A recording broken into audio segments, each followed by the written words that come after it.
You ask Tiger to solve. This deals with linear equations with one unknown.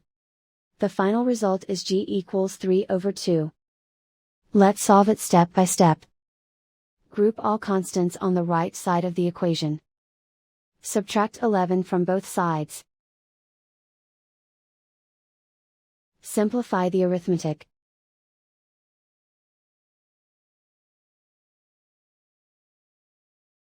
Isolate the g. Divide both sides by -4. Cancel out the negatives. Simplify the fraction. Cancel out the negatives. Find the greatest common factor of the numerator and denominator. Factor out and cancel the greatest common factor.